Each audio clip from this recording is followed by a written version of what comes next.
Good afternoon, everyone. Welcome to the Asia Gender Smart Investing Workshop presented by Gobi Partners and co-organized by UN Women. My name is Top from Gobi Partners, and I'll be your MC for today. This partnership is a continuation of the Asia Gender Smart Investing series, which aims to advance women economic empowerment and women in leadership roles across Pan-Asia. As a continuation of this series, today's AGI workshops, we hope, will inspire both entrepreneurs and investors like yourselves with the tools and knowledge necessary to implement gender smart investing practices across your organizations and create a more equitable world for everyone in our ecosystem.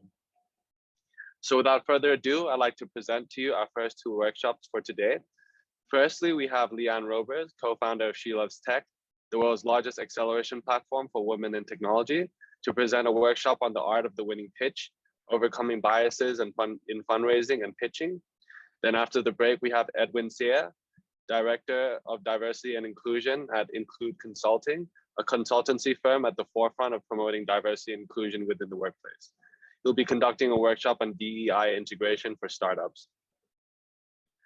Participants must complete both workshops in order to receive a certification of completion from UN Women, which will recognize their commitment to advancing gender smart practices within their organizations. So please make sure to stay till the very end. Finally, if you have any questions for our speakers, please type it into the chat box and we'll try our best to get back to you. Before we start, I'd like to thank our network partners and foundation, Together Digital, SheLovesTech, Next Chapter Raise, Connecting Founders, Andy, Impact Hub, and Include Consulting, and our media partners, TechNode Global, KR Asia, for making this workshop possible. We thank you all again for joining us today, and we look forward to an exciting workshop day ahead. Now we have Leanne Rovers. She'll be conducting a workshop on the art of the winning pitch, overcoming biases and fundraising and pitching. So Leanne, please take it away. Hi, everyone. Thank you so much, Top. It is such a great pleasure to be here with all of you and to have our actually two great partners, both Gobi partners and also UN Women, to be co-working together on this wonderful series. And I hope that you'll get a lot out of it today. So I really want to make this as interactive as possible. I know that I can see, you can see me, but I can't see you. But please feel free to use the chat that is here in the Zoom, because then that will help me to understand as well and to answer some of the questions that you might have. So you don't have to wait until I ask a question. Please feel free to already use the chat. So let me just share my slides as well with you for this workshop. The art of a winning pitch. I understand how it is to be a woman founder. Starting a company, and especially a technology company, is difficult. Or actually starting any company is difficult. And it's even more difficult as a woman. And I personally have been part of so many challenges as a female founder. And today I'm going to share with you some of the things that I've experienced, but also some of the things that I've learned along the way. So let me just tell you about my fourth company. I'll tell you a little bit as we go along the way about my first three. But my fourth company is called SheLovesTech. And SheLovesTech is now in its 9th year. Next year is our 10th year anniversary, and we're so excited about that. And we have grown into the world's largest startup competition and acceleration program for women and technology. We operate in over 72 countries around the world. And over the 9 years, we've had more than 13,000 startups come through SheLovesTech. It has just been so amazing to see some of the most groundbreaking technologies built by women, and to really help them to succeed by giving them a platform, by being part of their journey. We really, the other day, I was actually with the government of Monaco, and I was sharing with them how I really want to show the world how amazing women are. And I want to help these women become the best entrepreneurs in the world. So this is a little bit of our journey. We started off in 2015 and forward, especially with COVID, it really gave us a chance to reset, but to also to scale and to use what we knew best, which was technology, to enable us to reach entrepreneurs that we couldn't reach before. And fast forward now, actually, this should say 2023, and we are in 72 countries across 6 continents. In 2022, we also launched our Girls Love Tech program, and I will talk more about it in a bit. We have quite a few verticals at SheLovesTech.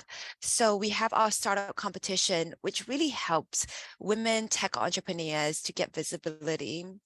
And we do this all around the world, and we've come across some of the most amazing women tech entrepreneurs. And we really help to give them that global stage to help them to shine and for the world to see how awesome they are. We also have our conference that we run. We call this the CES for Women in Technology. And what we mean by that is where people from all over the world can come and discover the latest innovations and technologies built by women. How cool is that? And alongside superstar trailblazers. In the past, we've had Arianna Huffington come and speak at our conference. We've had Reid Hoffman, the founder of LinkedIn. We've had Nobel Peace Prize winners such as Maria Ressa.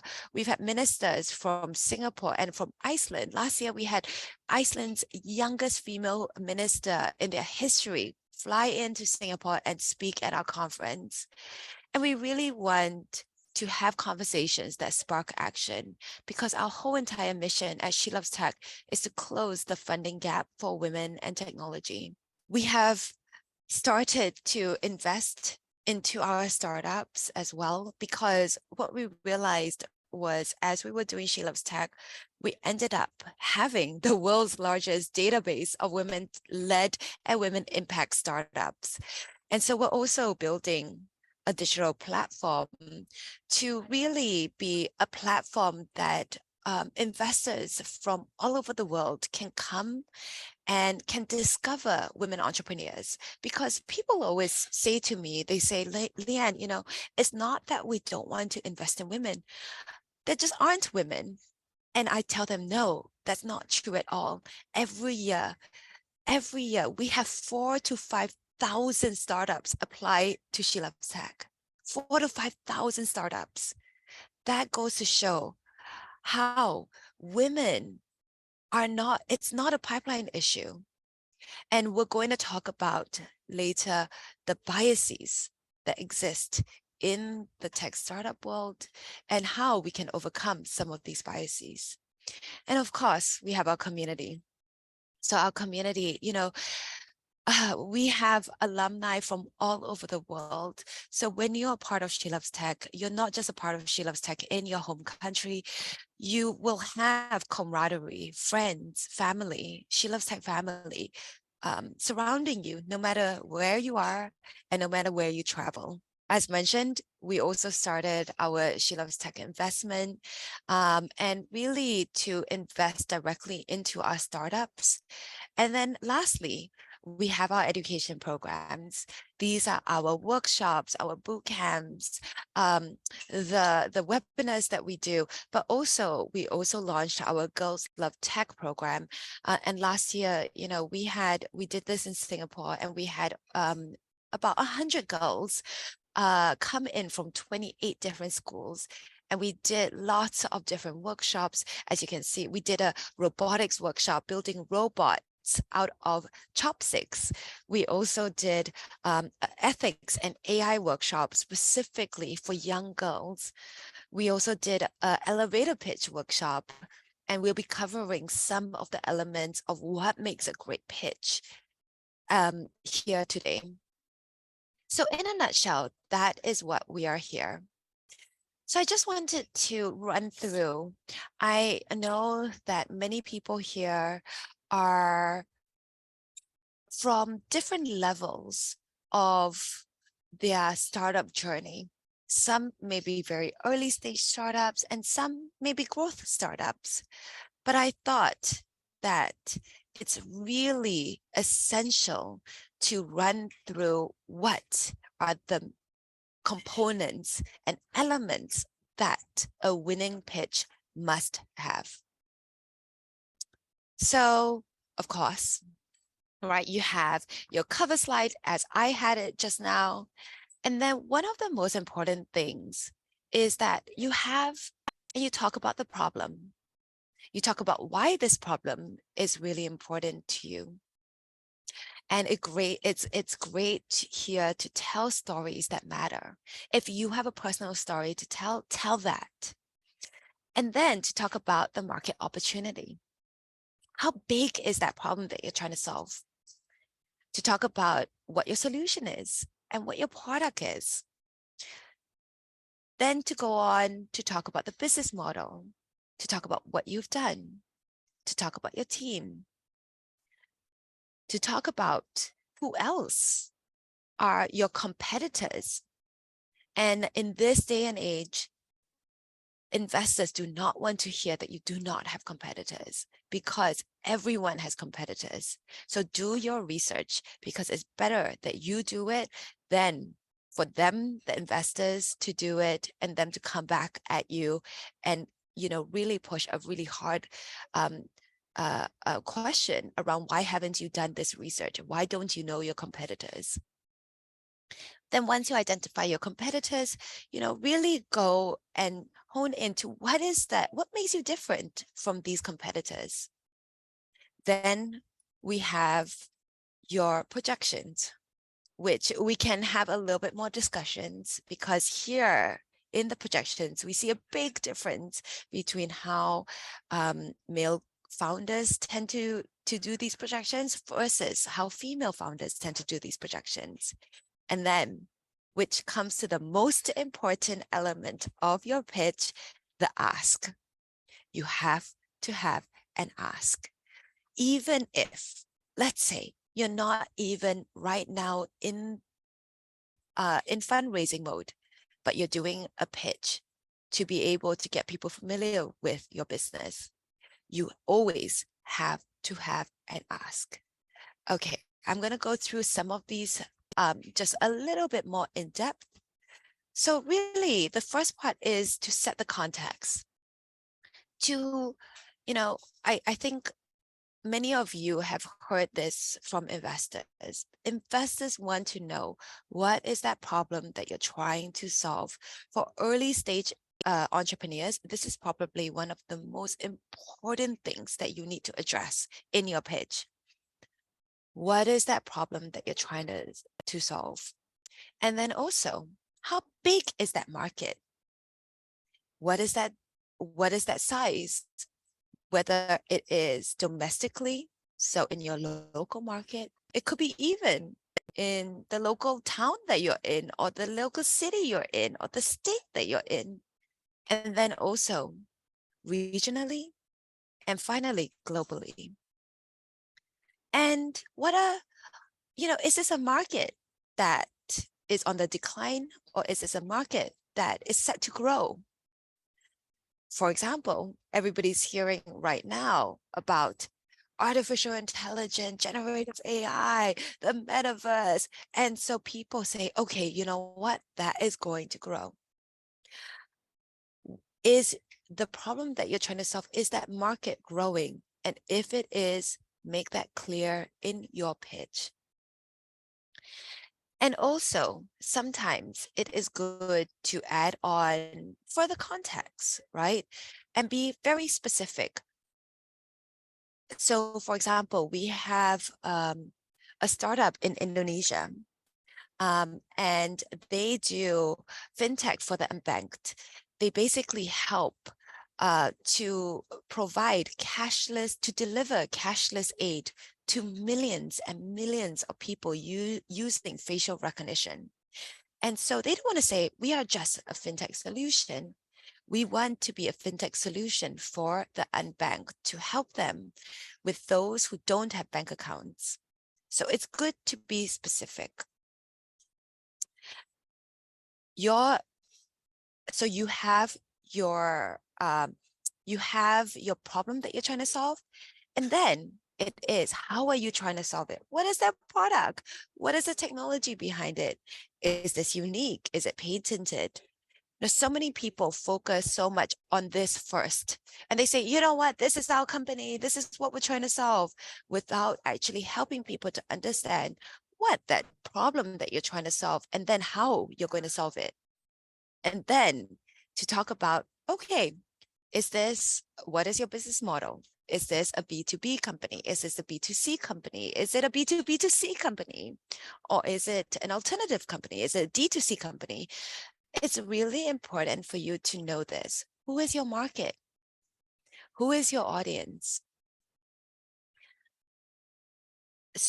Be very, very clear about this. And I'll talk a little bit about the order later, because everybody doesn't have to follow this specific order.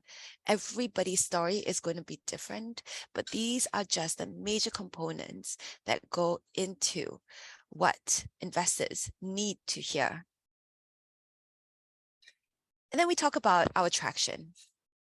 So if you're early stage, what have you done? And even though you're early stage, and even though you feel like you may not have, X amount of customers, but you could have done already a prototype, a minimal viable product, tell them about that and tell them about that journey.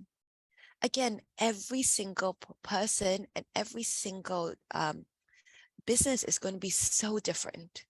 So for example, a medtech company, it could take years, and you will still be an early stage company. You will still be kind of like testing out your ideas. So tell people what you've done. Tell people what are the pilots that you've done. If you've reached out to X amount of hospitals, if you've, had conversations, if you're just about to sign with certain people, let them know. If you are a growth stage, what is the revenue that you've achieved? If you are profitable, what is that profit? And this is one of the most important things. So you have the important components. Just now we talked about the problem that you're trying to solve, how you're going to solve it. And then thirdly, who is your team? People always skip over, we see so many startups either come through SheLovesTech, or I've been judges and mentors at different accelerators and different startup competition. People just put a slide, they tell you barely, they show you faces, sometimes even without names or even without like anything that they have done. And then they skip over. And then I'm like, well, how do I know that this is the right team to be able to build this solution, to be able to deliver and solve this problem? Tell your audience why you are the right team. For example, if you have specific domain knowledge, tell them that. If you have worked in a big company and a big name that they may be familiar with, tell them that. It is about what they remember at the end of it. You usually have a very short time to make a lasting impression. So you really want to be able to hit all the right points.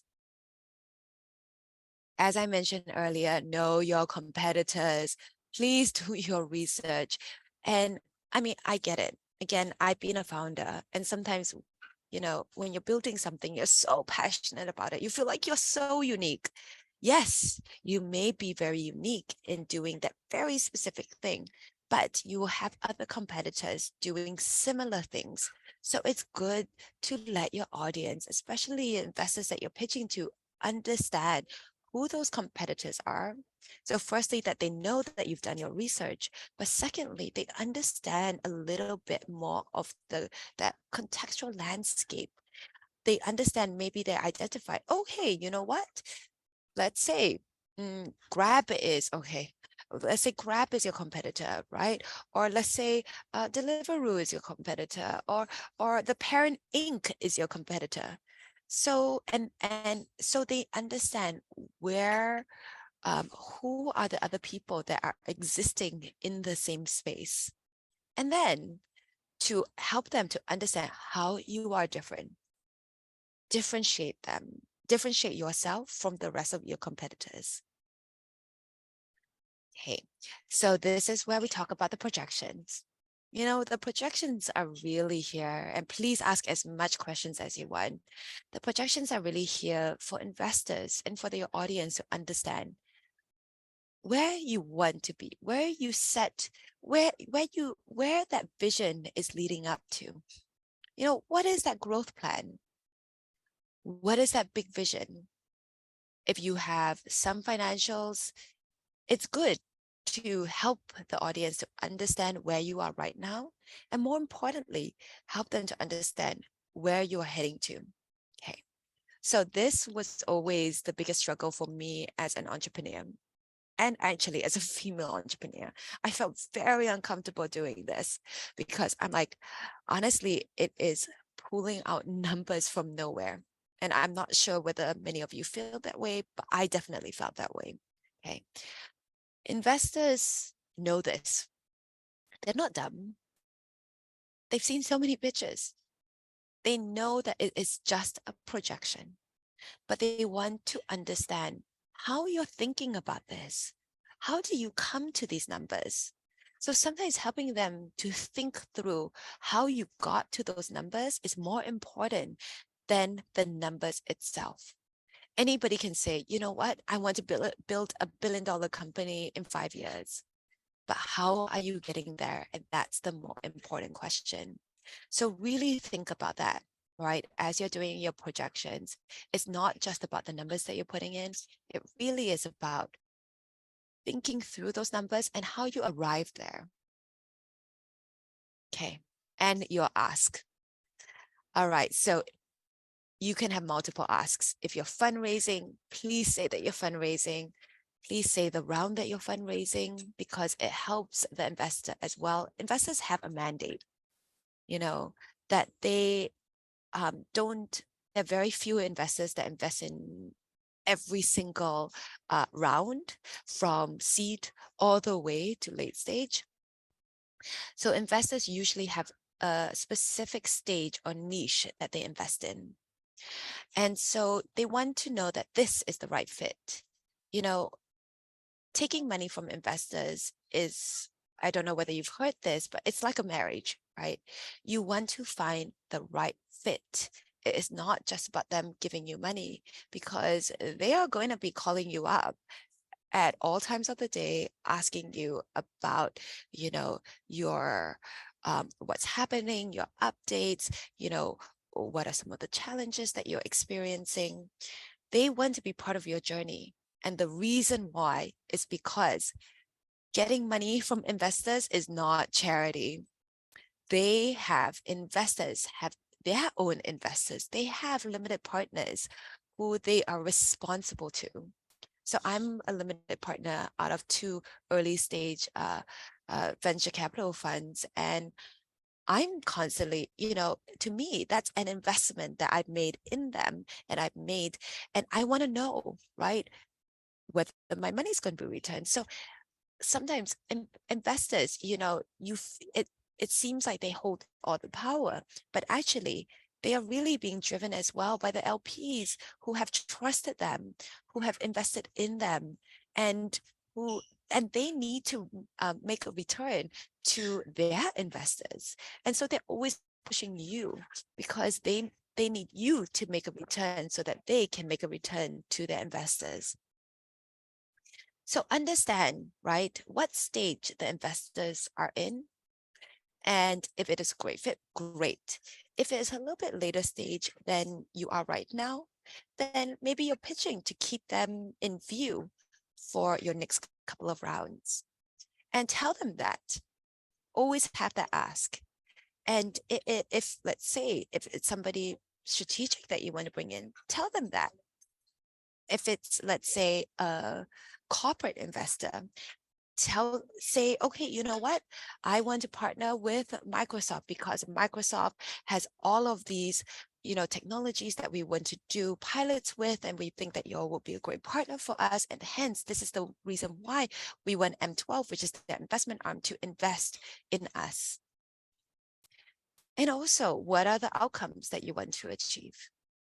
Okay, I am going to just take a quick pause here and see whether anybody has any questions. All right, so I have a question around what advice can you give to a team with young members who are just out of university who want to create their own startup? How will they present themselves? This is a great question. Okay, so when I started my career, I started it in the UK. I actually didn't delve straight into entrepreneurship, but I was doing a field that was completely different to anything I had done. I had studied psychology, and then I went into an engineering conglomerate called Siemens, and was working together with. I was actually promoted to a manager at a very, very young age of 24. And I was leading teams with men that were twice my age, or even older than that, and they used to joke that they had children that were younger than I was. So I constantly stood out. And, I tried to be one of them. And let me tell you this, when you try to be somebody that you're not, it does not work. You have to be your authentic self. How do you be an authentic self when you are young and when you're different? Here's how you do it. You use all of those differences as your strength. So when I started out, I was very young. I think I was Siemens UK. I was one of their youngest managers, and I am female. I'm Asian, and I was super young. So I was told this by my manager at that point in time, who I really refer to as a great mentor for myself. And he said, Leanne, I didn't hire you, just because you were the best candidate. Yes, you were the best candidate out of the 200 over people who applied, but I hired you because you're so different from everybody else. And that really helped me to reframe the way that I saw about leading, to reframe the way that I saw about, finding my identity in sometimes a room that looks so different from you. And so I used all of those things as my strength, being female, being young, being Asian. So I always brought a fresh perspective to the table. When you're young, you have so much energy. Bring that passion, bring that energy to the table. You know things that people in their 40s and 50s may not know. You understand the Gen Zs in a way that other people may not understand. So you really bring that unique perspective to the table. Don't undersell yourself. Don't undersell your capabilities. Just because you're young and you may not have that much experience doesn't mean that you cannot bring something valuable to the table. You can. I hope that answered your question. Okay, I have another question about what advice can you give to someone with intention to start a company but is afraid to take the plunge? Okay. So I hope that my previous answer answered it a little bit, but also sometimes it is, okay, I think here is where, I want to talk a little bit about imposter syndrome, because this is something that even though I study psychology, I've been a victim to this my whole entire life. I constantly think that I'm just not capable enough to step into some of these opportunities, to be able to start a business that could grow and to scale, to be pit against all of these amazing entrepreneurs. Okay, here's what I'm going to tell all of you. Please do not underestimate how amazing you are. You know, in our work and seeing more than 13,000 startups come to our door, the biggest piece of advice that mentors give us is when we pair them through our mentorship program, we pair the mentors with the startups and they pitch to these mentors who are usually venture capitalists themselves. And they say, your founders are so amazing. I just wish they could see themselves how amazing they are. We tend to undersell ourselves. Yesterday, I was with Meta, previously Facebook, and Meta's global chief diversity officer was in Singapore for a day and a half. So we did a SheLovesTech event with them, with our SheLovesTech founders, and with their global chief diversity officer, who reports directly into Mark Zuckerberg himself. She's amazing. And I also invited to join she and I on this fireside chat. I also invited one of our startups who was, it's called Buzz AR. Her name's Belle. And after Maxine and I introduced herself, she introduced herself. And the first thing she said is, I don't know how I can introduce myself after Leanne and Maxine have. I am a nobody compared to them. And then she told her story. And she said, she started off saying, my story is so basic compared to Maxine's and Leanne's story. And then she told this amazing story, how she came from a very, very, very small village in Malaysia and now has raised so many millions of dollars with some of the best advisors from all over the world, really well-known advisors, and how, she's creating the future. She's using AI and metaverse in a way that creates a very inclusive metaverse. And Maxine and I were just dumbfounded by her story. And it was one of those that were like, wow, Belle, your story isn't basic at all. But this is what so many of us think. We think that we are basic. And hence, sometimes we act out of fear. I think we need to remind ourselves and really sometimes just take that plunge, even though you don't feel that. Just like the Nike slogan says, just do it. Don't step away from opportunities because you're scared. Because the biggest regret isn't the actions that have gone wrong. It is going to be the inactions, the things that you didn't do. I mean, I said that I founded 4 companies. Guess what? Majority of those companies failed. And to varying degrees of failure, but they failed. Did that stop me from creating SheLovesTech? No, it did not. And now SheLovesTech is impacting thousands. And this is the same case with so many startup founders. The most successful founders, they've had so many more failures than successes. And their failures have really shaped the way and who they are and have made them become successful. Hey, I'm just going to check any more questions.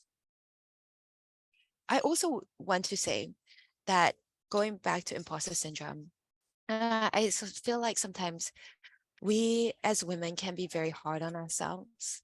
We have a lot of self-limiting beliefs that we put on ourselves, that we're not good enough, that we see all of these, men who are out there pitching all of these things and telling people, even when they just have an idea that they're going to build $1 billion company. And we say, you know what? We can't do that. It's not in our DNA to do that, right? And we internalize this to say we're not good enough. We just don't have enough confidence.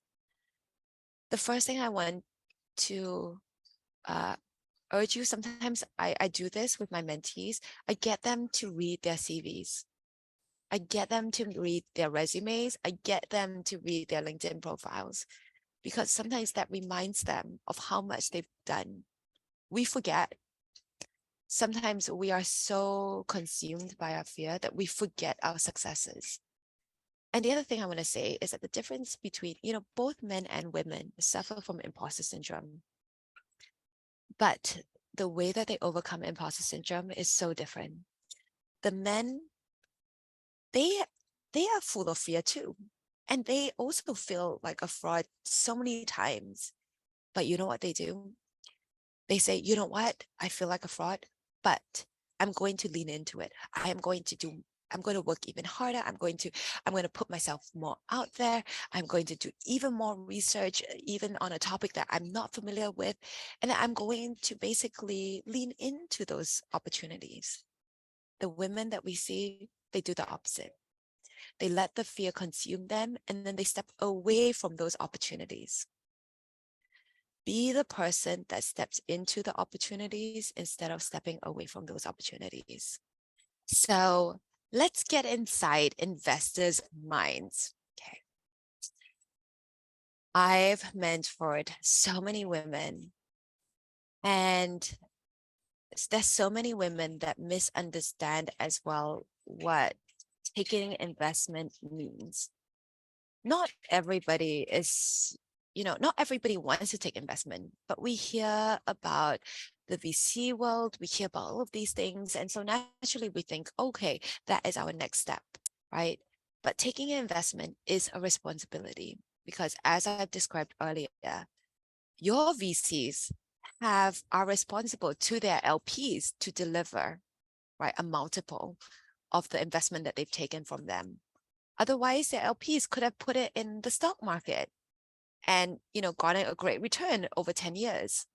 But instead, they're putting it with these VCs, expecting that hopefully these VCs will outperform the stock market. So this is not a grant taking investment money, and VCs can be quite hard because they have a responsibility. So when you're pitching to them, always think about that. Always think that they have a responsibility to return this investment. So you really want to position yourself to say, you know what? We are the best to be able to help you return that great investment, because this is the market that we're trying to solve, right? These are the right founders that are able to do this because we have so much experience. Okay. This is a preference. For me, I really hate it when people have in their slide deck and they have, their founders and their team, and then they say, okay, collectively, we have 100 years of experience in this space, or collectively, we have 100 years of experience. That to me does not say anything, right? If you say, okay, on average, our team has 10 years experience, 15 years experience, that to me makes a lot more sense than collectively, because I'm not sure how many people that you're aggregating here in terms of your experience. And to me, it's just a number to so-called, it's just a number for the sake of having a number, but smart investors will see past that number. So be clear about, who are your founders? What is the value add that you are creating for your business? Why are you the right founders to do this? Of course, people want to know, what is that market opportunity? How big is that market that you're trying to solve? Because a very small market, again, investors have responsibilities. A very small market doesn't give them that, maybe that growth and that skill needed to return those investments to their LPs. Okay, you have, competitors in that space. What is so special about you? You know, everybody comes to us and say, we are the most special company. But honestly, we've seen, I mean, we've had over 1,000 startups. We've seen a lot of startups and a lot of technologies. There are very few technologies that were like, wow, this is like, you know, completely unique. So you need to be able to differentiate yourself, because investors, they usually see hundreds and hundreds of startups every single year. So they need to be able to know, why are you different? And then also, as I mentioned, investors have their own responsibility. So how is your company going to make money? You know, female founders always get this. Female founders, they tend to build companies that their community needs and that their society needs, which I think is the best, because there's a real problem that they're trying to solve. Okay. But what they don't emphasize on enough is the commercial side of it. How are they making money? Because without that commercial side of it, investors are going to look at you and say, oh, so you are a social enterprise, or oh, your company is only here as a socially good company, but it may not be investable. Maybe you should apply for this grant instead. If you are raising capital from VCs, you don't want to fall into that, right? Unless they are maybe impact investors themselves. And then, but you want to show that you are a profitable company. You can be a profitable company. You want to show that you are able to scale and to grow, and that you are investable.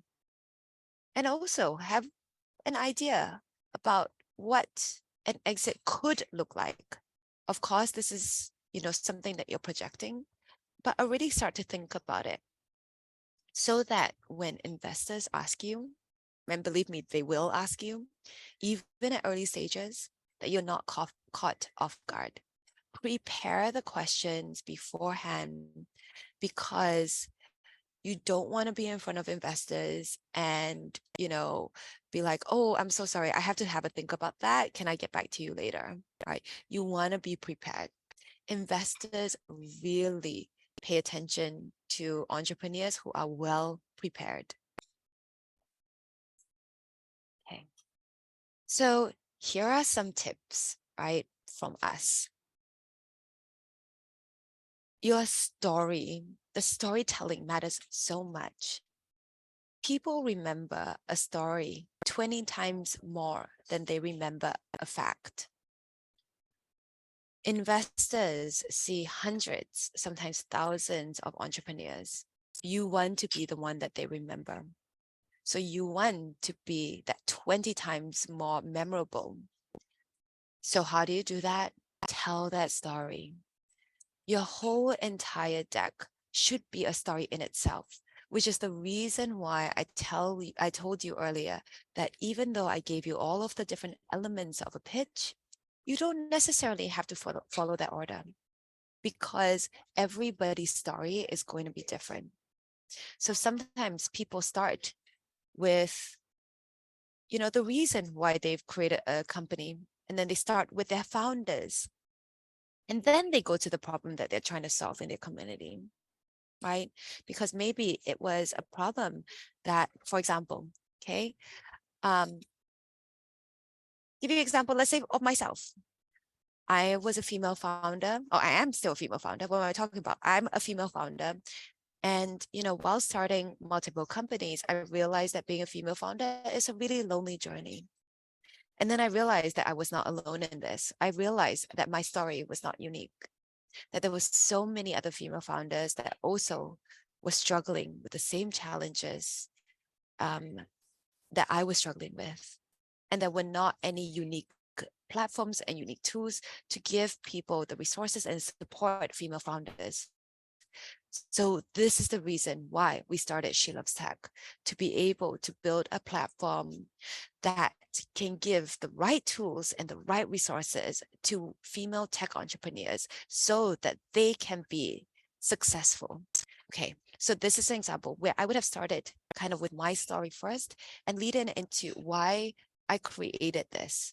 And different people, again, different people are different. You could have a story where you could have been working in a corporate and realize, let's say you were working in HR and realize that, that HR was very archaic in their processes. And so you created this HR tech to be able to help to streamline those processes, let's say, right? But tell that story. Okay. Ask your audience questions. There's so many times that mentors come back to us and they're like, okay, wait, rewind a little bit. Investors are great, right? They're smart individuals, but do not assume that all of them are well-versed in technology, because majority of them are not. Okay. And especially they may not be well-versed in your technology. So really don't use too much jargon. Tell the story as if you were to tell the story to anyone. Sometimes, even for myself, I tell the story to my parents or to my aunt and uncle, to my, to younger crowd, to ask them, do you understand this? Because investors may not. They may not be experts in the technology that you are trying to pitch. And this happens over and over again, where our startups are extremely well versed. I mean, we have startups where the women are the CTOs of the company, and they're building, they have a PhD in artificial intelligence, they have a PhD in different, in MEC-E, in EE, electrical engineering, in mechanical engineering, and just amazing, amazing technologists. And so then they come thinking, wow, everybody is going to understand what they're saying. Okay, they are wrong. People don't understand what they're trying to say. So I give you an example, another example. We had a startup called Resync Technologies in Singapore, and they won our 2019 SheLovesTech Singapore round. And we paired them with a mentor. The mentor happened to be my husband. And he came back that night. And this was before the competition. So they were preparing for the competition pitch.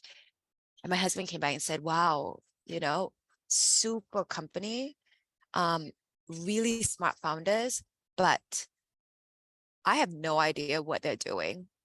Like all I understood was that they were 3 PhD, three really smart people who have PhDs in engineering, but I have no idea what they're trying to tell me. I have no idea what their business is actually doing.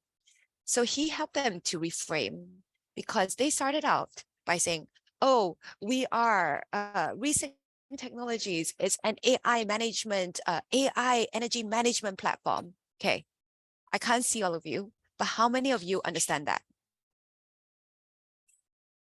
Okay, I didn't. And majority of the people who they had previously pitched to did not understand them at all. And so we help them to reframe it a little bit and ask the audience a question by engaging the audience and saying, you know what, how many of you have been in a building with a blackout? Majority of people put up their hands. And then they continue to say, oh, we are building a technology to help to prevent blackouts from ever happening again. And then they continue, right? Suddenly, everybody in the room understands what they're saying. And, when I told you that storytelling matters, storytelling is especially good when you're engaging your audience and in a way that helps them to be part of that audience, right? So you want to move from I did this, I did that, blah, blah, blah, into become, oh, we did this, right? Or to help them to be like, hey, were you ever part of this situation where, or do you have anybody in your family that had cancer before? Do you have anybody that you know that had cancer before? Well, we are, we had the same problem. We knew so many individuals who went through the same journey.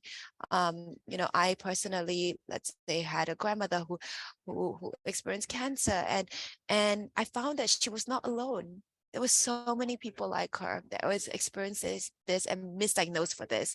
So we're doing a nanotechnology that can help to deliver cancer treatment directly into the cells without breaking the cell membrane, blah, blah, blah, blah. And they can tell them about your business. Okay. So really engage your audience, right? It doesn't just have to be I versus we statements, but I hope that you get the point of it is not just you speaking at the audience, it is engaging them and getting them in that process and getting them involved in your story. Sometimes less is more. I tell you, I mean, sometimes I hear, gosh, 15 pitches in a day, and I'm inundated with information. Sometimes the simpler you say your story, the simpler things are with really 3 takeaways, it becomes so much more impactful. You don't want to jam your slides with all of these kind of, lots of numbers, lots of information. You can send that later to the investors as follow-ons, but when you're pitching to them, you don't want them to be reading all of this information as you're pitching and taking it away from your pitch. So sometimes less is more. And then bring energy to your pitch. This is something that I learned so much. And actually I was I was thinking a lot about this over the weekend because I just delivered a speech to, as I mentioned earlier, I was in Monaco over the weekend, and I delivered a speech to the government. And while I was practicing for my speech, I remember practicing to my husband. He's like, hey, you're usually so full of energy, but you're literally reading this and you're reading it like this.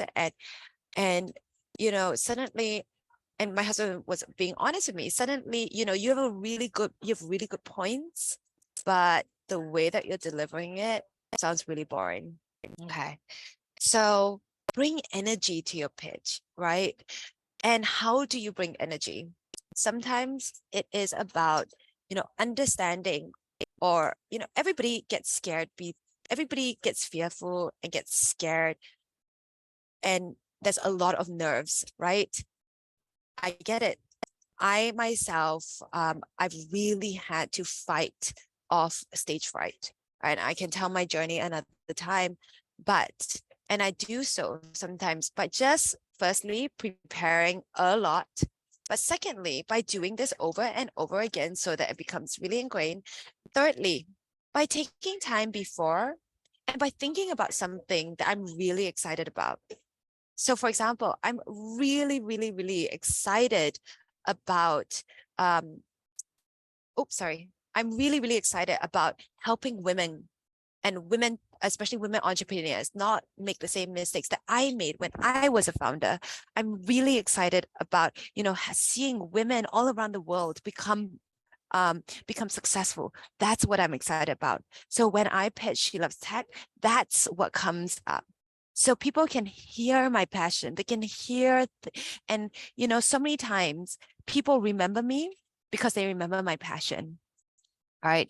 And they remember my passion about women entrepreneurs, and so they remember SheLovesTech, right? So you want to bring that energy to your pitch, and it could be sometimes when you're delivering your pitch, it could be, maybe taking a couple of minutes to calm your nerves, to go to the bathroom, and to just do quiet meditation for 5 minutes or so. And then before you go there, to just think about something that you're really energized by, you're really passionate about. It could be your business, it could be your children and your family, that you want to make a better place for them, a better, future for them. It could be, something that you love, like you love playing soccer, you love playing volleyball, or to really just connect with something that you love, right? So that that passion comes out, that energy comes out. And another tip that I really have is, of course, because of COVID, we've had to sometimes have to pitch over Zoom, just like here. So what I find is, sometimes when we are stiff and we lean back in our chair, so I'm going to do this right now to show you. Okay. So I'm leaning back in my chair here, and then I'm doing the same thing. I'm exactly the same way. But you probably feel a lot more disconnected to me than leaning in. So I lean probably, so right now I'm 90 degrees. I'm leaning maybe about not full 45 degrees, but maybe about 20, 30 degrees in, right? And immediately you feel a little bit more connected to me, right? So you want to, if you're pitching online, you want to lean in to the camera a little bit. Okay. All right. I love these questions around. So Samantha has asked, advice for women when they are asked gendered questions. Okay. So this is where I'm heading towards. All right. So I love it. So Samantha asks about,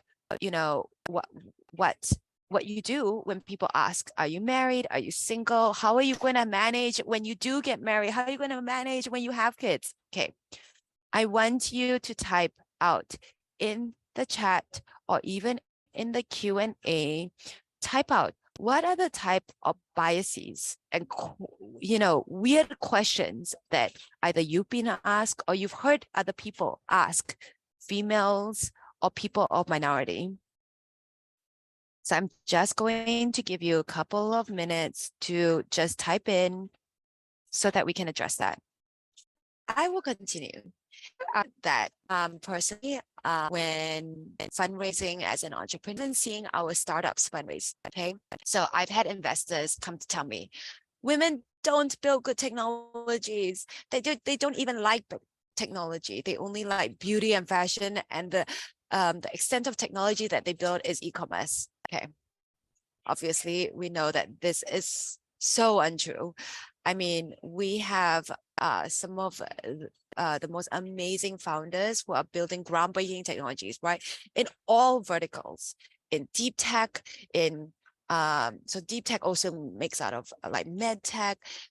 We have so many that are doing in fintech and blockchain. We have, Web3 and the metaverse with AI companies.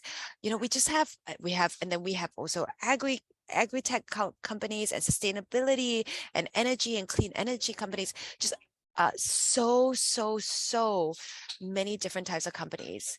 It is not true that women just build technologies that are just fashion and beauty. Also, when I was fundraising, I remember I had built one of my companies was an art and tech company called Comish, and it was funded by Media Corp here in Singapore, which is kind of like and they own like all the radio. They also own Channel News Asia. So they're kind of like the BBC, right? In some way of Singapore. And so I remember, because I was CEO and I, of course, would lead all of the pitches. And I remember that so many investors would look past me and that they would turn to my male co-founder and ask him questions, even though I was the CEO. And this happened over and over again, that I just got looked past. And even when my co-founder said, you know what, no, all questions, all business related questions have to be through Leanne because she's the business person, like he's the product person. And they would still ask him the questions. It is a boys club, right? So it feels kind of sometimes like an exclusive club that they don't want the girls in it, which honestly, in my experience, that hasn't been true at all. It's just that sometimes it looks intimidating, and so girls tend not want to be part of it. But when you do ask, you would be surprised how open they are sometimes. Okay, this is where we get into some of those questions, right? Unequal type of questions being asked, right? And this is where I want to show you. Actually, I'll show you later. So women are asked different questions than male founders. Women get asked, oh, when are you going to break even? Men get asked, when are you going to reach $1 billion valuation, right? Women get asked about, how about risk. Men get asked about opportunities. So there are so many differences in the type of questions that men and female get asked. Actually, maybe this is a good point to show you that. Okay. All right, here are some of the differences between the type of questions that females versus males get asked. Females get asked, how long, like I mentioned, how long will it take to break even? Men get asked, how do you monetize this? Females get asked, so everything on here on the right hand side are what females get asked. Females get asked, how predictable are your future cash flows? Men get asked, what are the major milestones that you're targeting? Females get asked, how many daily and monthly active users do you have? Men get asked, how do you want to acquire customers? So we get asked very different questions, and I would give you some tips how to overcome that in a bit. Sometimes, as I was telling you about my friend with the co-working space, sometimes it is really just addressing it and just being like, hey, my family does not stop, and it does not stop my life, right? I'm going to continue being the best possible founder that I can. Women work so hard, even when they put their, yes, even if they have a family, when they put their children to sleep, they go on and work until 3 a.m., right? Just doing the work. So it really is about reassuring sometimes those that have these biases that you are not going to change who you are as a founder because of your family. And also because of the way that you look, right? Again, it is whether or not you are dressed in a certain way because of religious purposes, you are different because you are a woman entrepreneur, and sometimes you're the only one in the room. I've been a lot of times the only one in the room. But just reiterating, how I make my stand is by not being afraid to approach people, to reassure people that because I have certain preferences, that it doesn't change who I am. And in fact, it makes me a stronger founder in so many ways. Because let's say you're a mother, you understand, for example, certain aspects that maybe other people don't understand. Use all of those differences again as your strength. Maybe if you are in a religious country, let's say if your faith is of Muslim descent, but your target audience is also of Muslim descent, then that gives you a great leverage, right? To say, you know what, I've embraced my culture and I know my culture really well. And hence I am creating a solution and a technology that will benefit my community and will benefit, my society. Okay. I've had so many things. In fact, I've just had this very recently that women should not, right? Oh, Leanne, you shouldn't do this, you shouldn't do that, you shouldn't wear, when I started my career, I was like, oh, Leanne, you shouldn't wear too brightly colored clothes, you should wear glasses to make you look older. I wasn't married then, you should wear a wedding ring. They always have kind of things what women should not do and what women should do. Oh, Leanne, you should learn how to drink beer. You should learn how to play golf. You should learn to talk about what all the boys are talking about. They're talking about soccer. You should learn about, terminology, sports soccer. Okay. In my experience, this didn't quite work for me, right? I just truly wasn't interested in these things.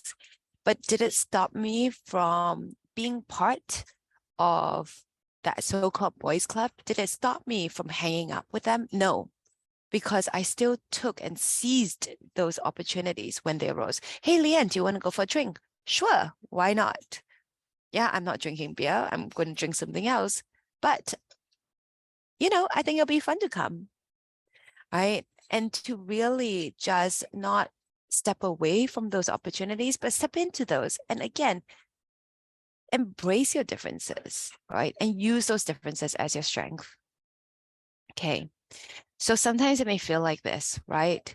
It may feel like, you know what? We have a great plan. We have great team. We have great opportunities, great everything, but it's still a no, right? And then sometimes magically it becomes a yes, and we just don't understand why, right? And this is how biases feel like. But this is what we want to stop. And SheLovesTech is doing so much to be able to help stop those biases by helping investors to understand the biases, but also helping founders to overcome them. It needs to be a two-way street. Okay. So this is what a lot of times we help our founders with.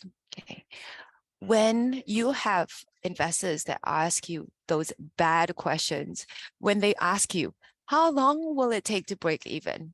Here's what I do. I say, oh, do you mean to ask, how am I going to monetize this? This is exactly how I'm going to monetize this. When they say, oh, what are you going to do? Do you want to have a family? You're going to ask, oh, do you mean to ask about my background? Here's all of those things about my background. If you're going to say, okay, how many active users do you reframe it, right? So constantly think about how you want to be positioned, the kind of questions that you want to be asked, and reframe it to become that. Don't take things personally. Sometimes, look, rejections are always hard. A no is always hard. But taking things personally is will not benefit you in the longer run. And I've learned this a lot of times. I used to take things very personally. I remember when sometimes people cut me off, I used to get very angry at them. But you know what? Sometimes they just don't mean to do that. There isn't a bad intention. So I've also learned that I don't know where they're coming from, and I'm not going to assume. I'm not going to assume that they're cutting me off because they want to mansplain things, or they're cutting me off because of certain biases. I just take it that maybe I just don't know where they are coming from. I have my own biases too. As long as we are different and are different in nature, we're always going to have biases. It means that we have biases as well towards men, and men will have biases as well towards us. So not taking things personally has really helped myself to progress, but it's also helped so many of our female entrepreneurs as well, right? I've been labeled all sorts of things. Oh, Leanne, like, we don't want to be on the other side of the negotiating table as you because you're so feisty. If it was a man, they probably would not have used that term. But you know what? It's okay. Call me what they will, but if they give me that check, if they give me that money, then you know what? I can show them that sometimes being bold and confident is good. And to that point, be confident. As I mentioned, so many of our investors, so many of our mentors come back and say, you know what? Your founders are amazing, but they downplay their achievements so much. Be confident of yourself. If you need somebody to hold up that mirror, have a group and have that maybe point number 5, have those personal board of directors, both women and men, to remind you how awesome you are. Help get them to show up that mirror when you don't feel it yourself, and remind you that, hey, you know what? I am pretty awesome. And I am going to be confident because you know what? It's my business and I believe in it. Seize opportunities. Don't step away from those opportunities. Step into those, right? Don't say, you know what? I'm going to step away out of fear, because those are the instances that you regret. You're going to step in and you're going to make mistakes. Fine. You're going to sometimes trust people that aren't supposed to be trustworthy. Okay. But you learn and you tried it, and now you have, greater knowledge of who to trust and who not to trust. Maybe you make mistakes with your businesses. Everything that happens is a learning opportunity, but there isn't that chance to learn if you're stepping away from those opportunities. Find mentors, and even better, find sponsors who really will put your name in that hat, right? Who say, you know what, I'm going to nominate Leanne for this and that and this and that. You know what, I'm going to remember that Belle, oh, she's doing AR and metaverse. And so anytime an investor is thinking or investing into the metaverse, I'm going to think of Belle and I'm going to put them in touch with Belle. Have sponsors who really will put your name into that hat, who will uplift you. Okay. But here is the bigger kicker. So many men and women want to be allies and want to be sponsors for people, but they need to know how awesome you are, and they need to know the opportunities that you want for them to be able to promote you. So sometimes it's not about that, oh, but I have these people in my life. Why aren't they promoting me? Because maybe you haven't given them those opportunities. Maybe they don't know all of these achievements. They don't know how to promote you in the way that you want them to promote you. Go and ask. I have a lot of times our founders, after they come through SheLovesTech, and it has been a journey, but they message me and they say, Leanne, can you nominate me for this? I'm happy to. I'm more than happy to. I want you to succeed. And you're going to find so many people around you who want you to succeed. They want to put your name in the hat. Okay. But sometimes, because we all have busy lives, sometimes, we don't remember. But ask them, right? And find and be visible, right? Don't kind of, again, I think this goes into it. Be confident, be visible, so that people know your achievements and then they can help to promote you. When SheLovesTech first started out, we were so good. The 3 co-founders, the 3 of us were so good at putting our heads down and doing the work. We're like, okay, and nobody knew who we were. And SheLovesTech was very slow to grow, right? Because we were doing really great work with the founders, but nobody knew who we were. And then it reached a point where we were like, hey, people want to know who's behind SheLovesTech. And so we put ourselves out there more, right? And we said, you know what? It's not about bragging. It's about just being our authentic selves and telling our story, and being able to celebrate both our wins and sometimes our losses and share with people. Be visible. And because we are more visible, SheLovesTech got so many more opportunities because of that. And so in a nutshell, I want all of you to succeed. And I hope that through today's very short workshop that you've gotten at least a couple of tips to help to overcome some of these biases, some of the things that happen to you along the way that may not be as smooth as you would like it to be, but that you have some tips and tricks to help to get over it. All right. Maybe I have time for 1 or 2 questions, maybe 1 question. I know time is running out. So do let me know.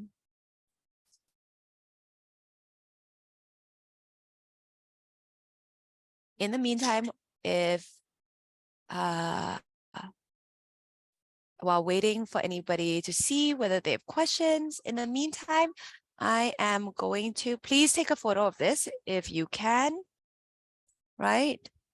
Try to reframe it. Remember to reframe the questions of how you want to answer them. Okay. And then also stay in touch. You can connect with me if you have any other questions that have not been addressed here. Please, contact me directly. The best is either Instagram or in LinkedIn. I am pretty responsive on both. And then also go to our website, SheLovesTech.org, to find out more about SheLovesTech and how you can be part of us and how you can enter into our competitions and be supported by us. Yes, I'm happy to go back. Here you go.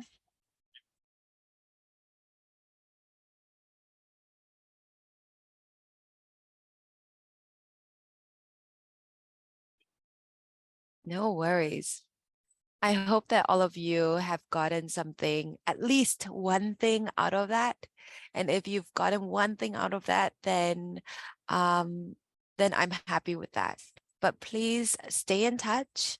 And I'm so happy again. I really want to thank Gobi and also UN Women for doing this with us. Gobi has been a great partner with us for so many years. Working with SheLovesTech, especially in the Southeast Asia region, and UN Women as well, who have been great partners. We've been doing roundtable discussions with them. So you're in really, really, really good hands. And I hope that the next session with Edwin will go really well, and I'm sure it will. Okay.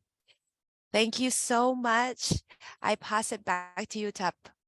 Thank you for that presentation, Leanne, and for joining us all the way from the airport too. It must not have been easy to find a quiet space, but I thought that was a really good presentation. Now we're going to take 5 minutes, so feel free to go stretch your legs, grab some coffee. After the break, we have Edwin Seah. He'll be doing a workshop on DEI integration for startups. So yeah, please take your time, and then I'll see you in 5 minutes. Hi everyone, welcome back from your break.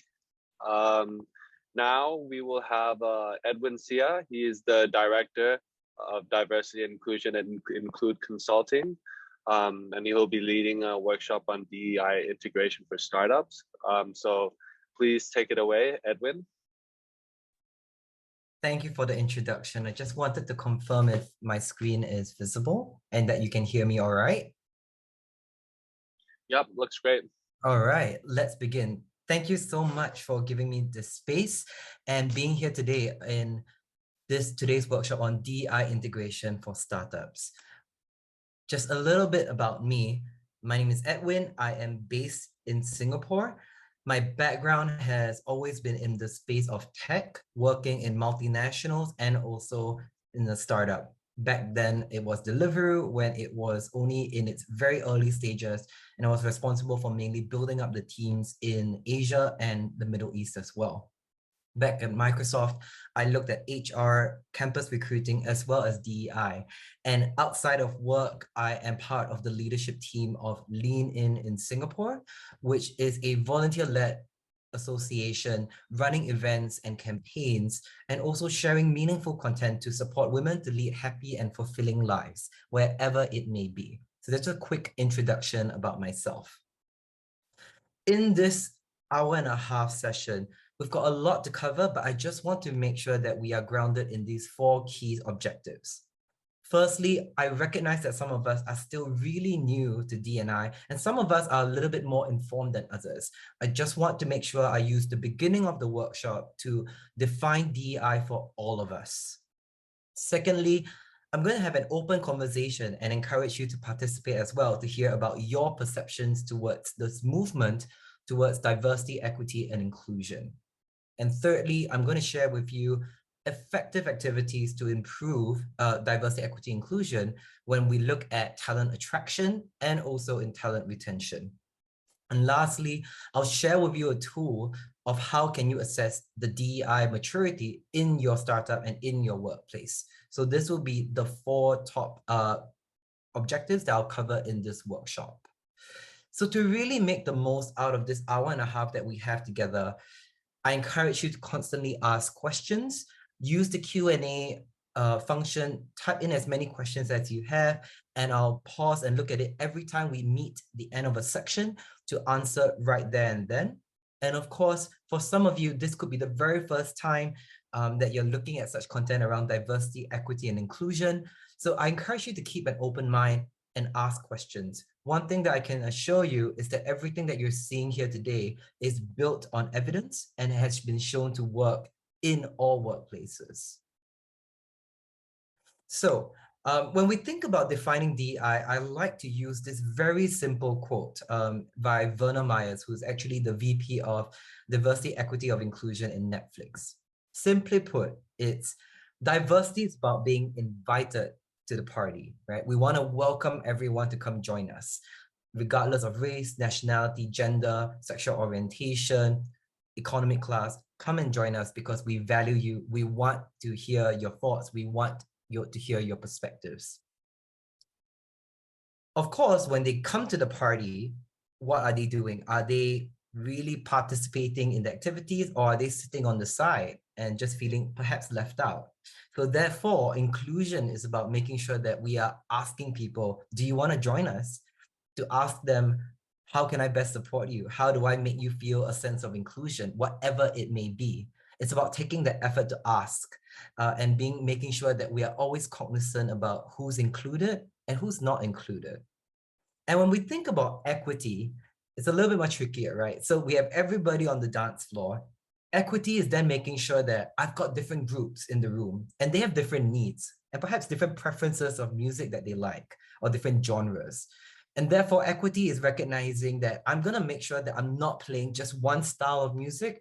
I'm going to have different styles as well, so everybody can enjoy and participate fairly. So equity is about the type of music the DJ plays. So this is a very simple way to kind of recognize how diversity, equity, and inclusion all plays a part, but also how they are all different from one another.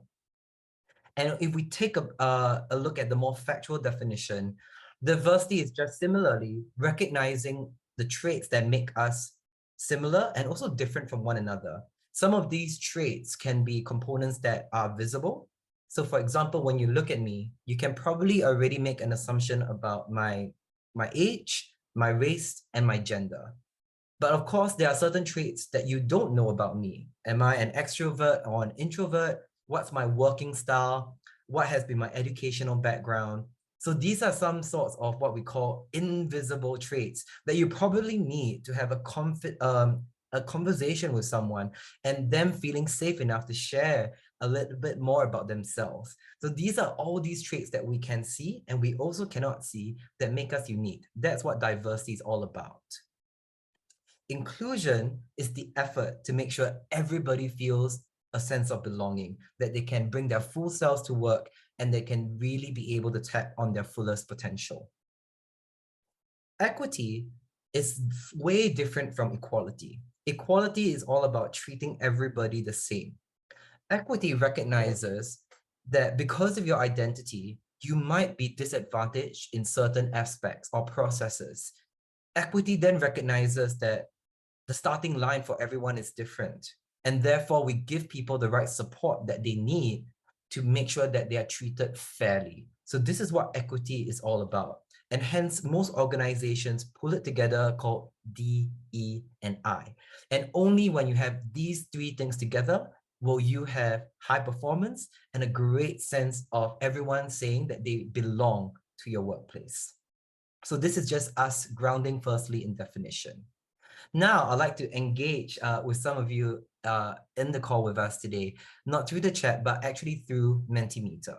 You might have heard of this term before, and you might have heard this in many roundtables and conversations, and even in your workplace. But I'd like to hear from you what comes to mind when you think about the effort and the movement towards advancing diversity, equity, inclusion. And I invite you to be candid. And to ensure that this is done in a safe way to share, I'm going to just put up a Mentimeter, and hopefully you should be able to see it.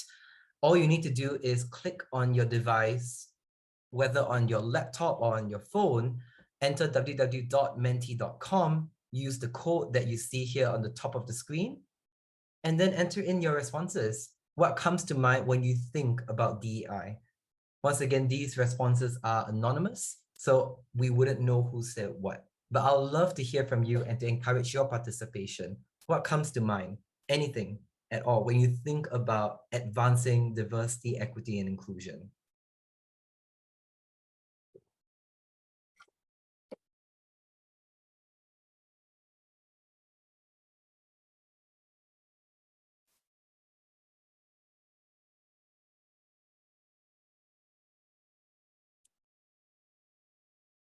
So we see that we think about human resources. Yes, ultimately, it's about what we see when we think about diversity, equity, and inclusion. It's actually, yes, a lot of it does rely on human resources, looking at how we recruit, how we retain, how we promote. But it's also a lot broader. Think about your marketing, think about communications, think about how our products are designed to make sure that they're inclusive.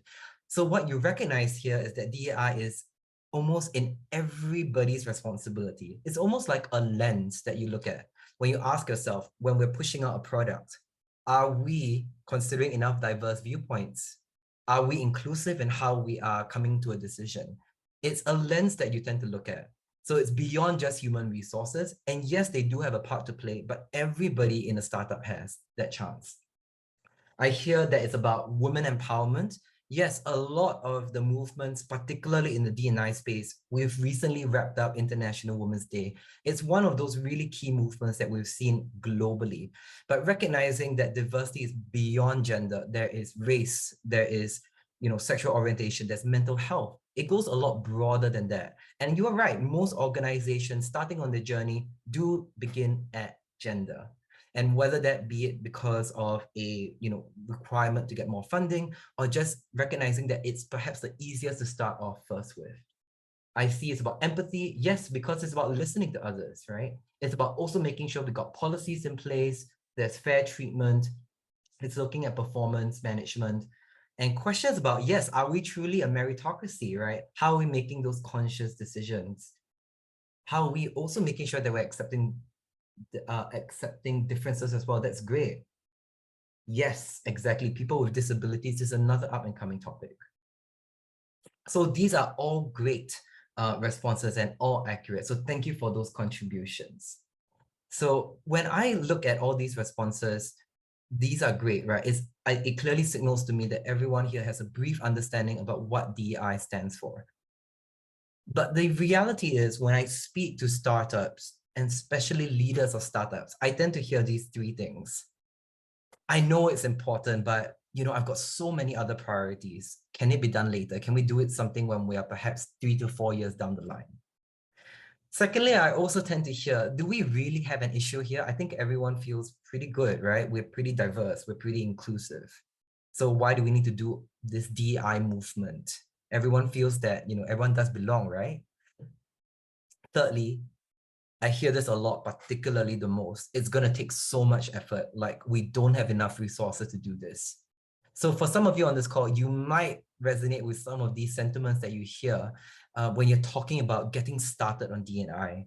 But let me look at how we can reframe this thinking and actually giving you a different way of why we should actually look at it now and how can we actually go about it. So when you hear yourself or people saying to you, I know it's important, can we do it later?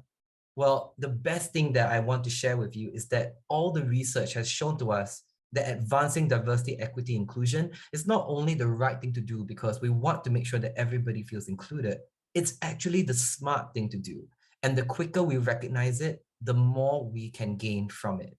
There are multiple studies that show, and this is one from McKinsey. This is the report that they've done looking globally at organizations of different sizes about the management diversity at the top.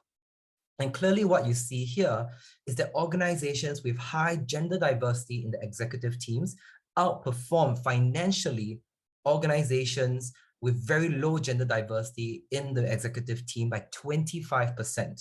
So if you're thinking about how we're going to get better performance, I encourage you to take a look at the gender diversity of your management team.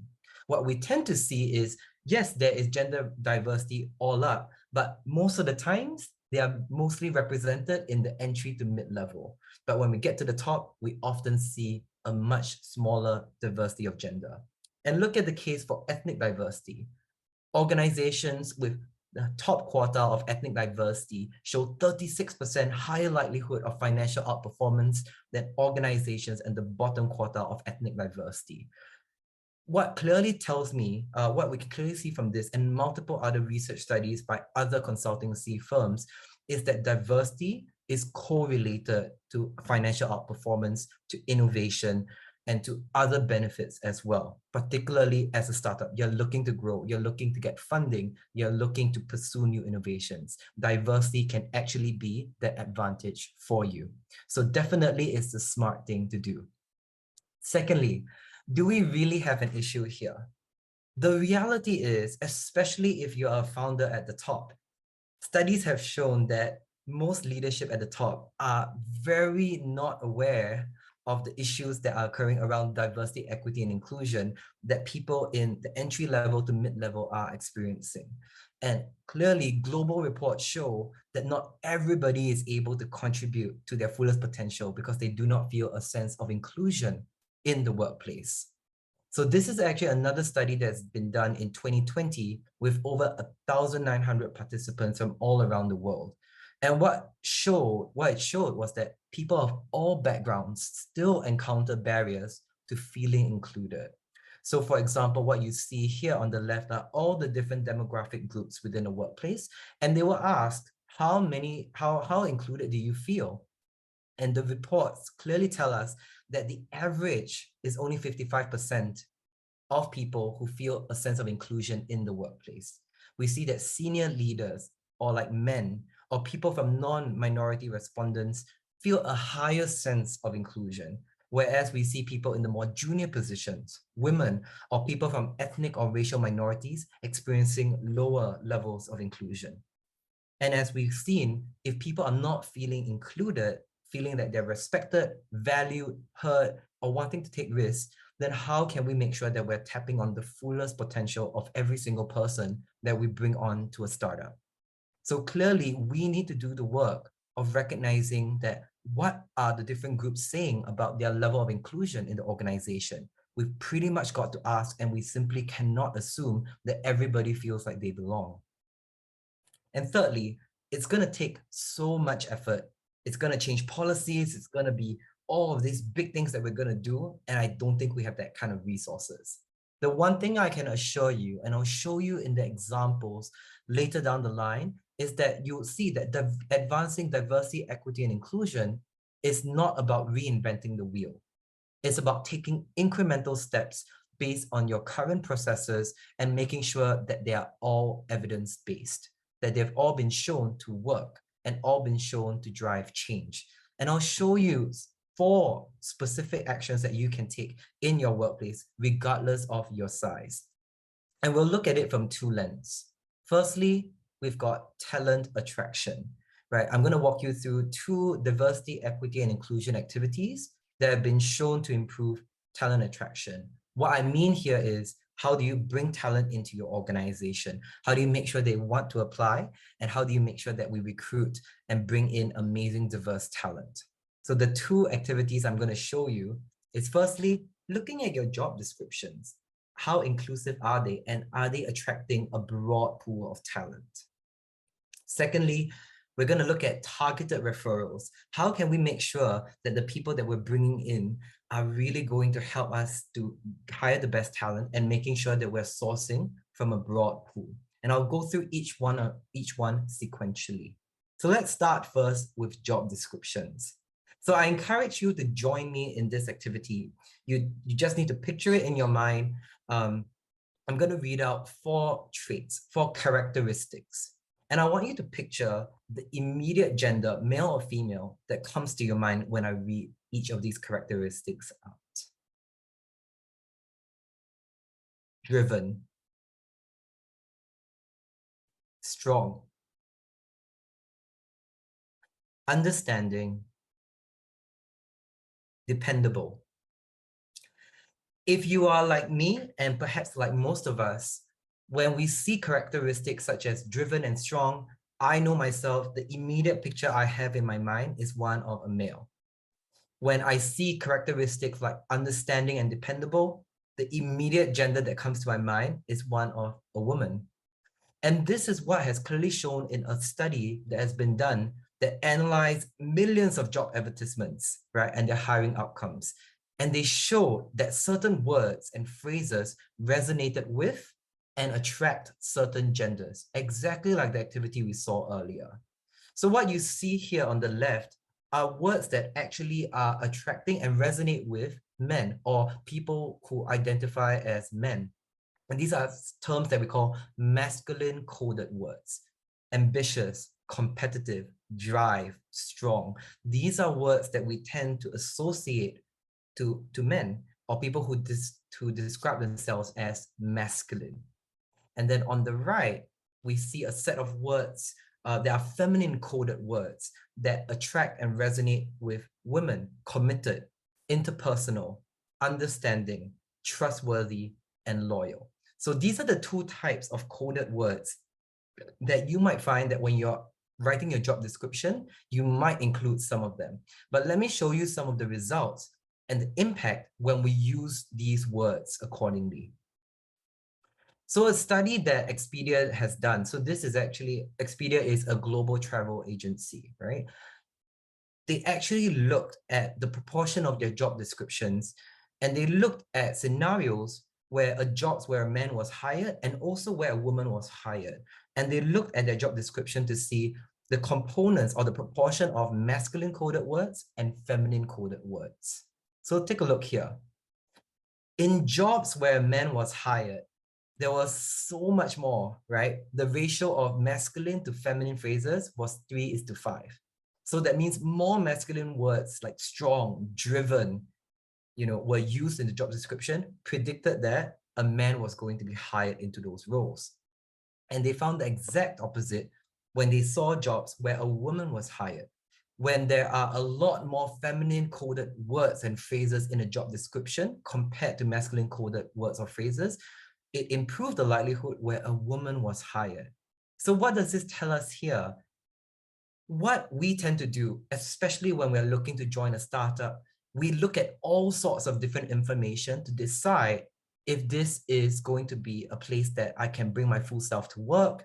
Is it an inclusive environment, or is it a boys' club, for example? And we take and we pay attention to all of the choice of languages, imagery, and even the words that we use in our job descriptions. Because as I'm reading it, I'm seeing myself, whether I fit into this role or whether I see myself demonstrating these words or these characteristics that you've put out. So this is clearly a good call for us to look at our job descriptions and ask ourselves, are we unintentionally hiring people that suit a certain gender and unintentionally excluding a certain group? And a lot of studies have shown us that if we look at multiple industries, there are many of them that are fully loaded with gendered words, right? Business, 94%, when we look at job descriptions, 94% of them have gendered wording, aka more masculine coded words. Science and engineering, finance and insurance. So a quick, simple game changer is take a look at your job descriptions and the applicants so far. Could there be an opportunity to make sure that we're using terms that are perhaps gender neutral, or not trying to use catchy words and phrases that could exclude individuals? So let me show you an example here. What you saw earlier was some masculine coded words that I've just shared with you, right? Ambitious, drive, confident, competitive. How can we perhaps switch this around? Alternatively, you could switch competitive with results oriented. You could switch confident to skilled. You could switch drive to energize or motivate. You can switch ambitious to passionate. So all of these have actually been shown to work, and making sure that when a candidate comes to you or looks at your website and your job description, they can actually recognize that this could be an inclusive environment from the start. So take a look at your job descriptions and see if there are opportunities to adopt these gender neutral alternatives to make sure that you are attracting a diverse, broad pool of talent. So this is the first activity that I've seen actually has been shown to work. Once again, if you have any questions or you'd like me to elaborate on a particular study or an activity, please do type your questions in there. So let's move on to the second activity, targeted referrals, right? What is that and why has it actually been shown to work? When we are building a startup, when we are looking to fill open vacancies, research and also from my experience itself working with many startup leaders, we see that referrals are a popular way for us to get a good talent pool and to recruit from, because we want to work with people that we know. However, the potential disadvantage is when we overly rely on our referrals, and our networks will probably look like people like us, right? If I am a man, for example, likely people within my network are likely to be of a similar gender, similar race, similar educational background. And we are likely to then attract people like ourselves and unintentionally avoid or even disregard candidates who come from a very different background altogether. So therefore, as much as referrals are good and useful, it could be unintentionally excluding talent that could really bring about great diversity and great perspectives that we might not have. So how do we go about this? We know referrals are good, but how do we make sure that we take it a step further to make sure that we broaden the talent pool? So how do we make sure we build a diverse shortlist from the beginning? This was a very similar situation faced by the Ministry of Defense in the UK. So you can imagine the organization itself. They are primarily majority made up of men, and they recognize that they need to improve the gender diversity. So they decided to run a competition with about 800 managers in the Ministry of Defense. And these 800 managers had about 1,000 vacancies that they had to look at. And they received over 18,000 applicants for over 5 months. So this was the trial length period. And then they also split the managers into two groups, right? So one group of the people just continue on referring who they knew. And the other group said, okay, you have to make sure that you are referring who you know. And also when you have a vacancy, share it to at least 5 women, making it a competition, right? You have to at least share the role to 5 women. And these were the results. For people who did business as usual, they had about 40% of women referred into the roles. For the group that were given the task to say, you have to share a vacancy, you have to scroll through your network to make sure that this is shared to at least 5 women, the result was 54% of women were referred in, a 14% difference.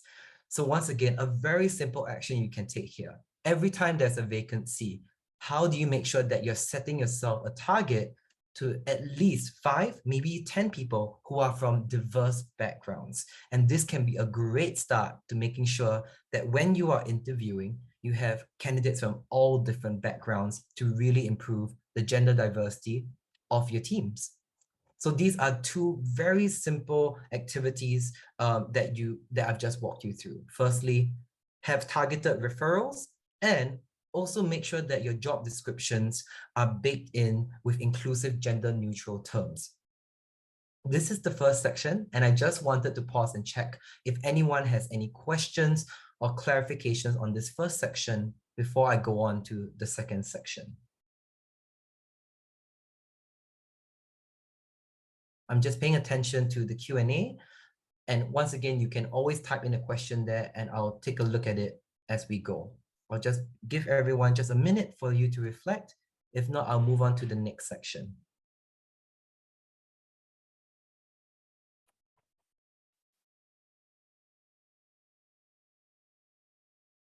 Okay. Now, we've talked about 2 proven, effective, simple actions, nothing about reinventing the wheel there, to help improve diversity, equity, and inclusion. Now I'll move on to talent retention.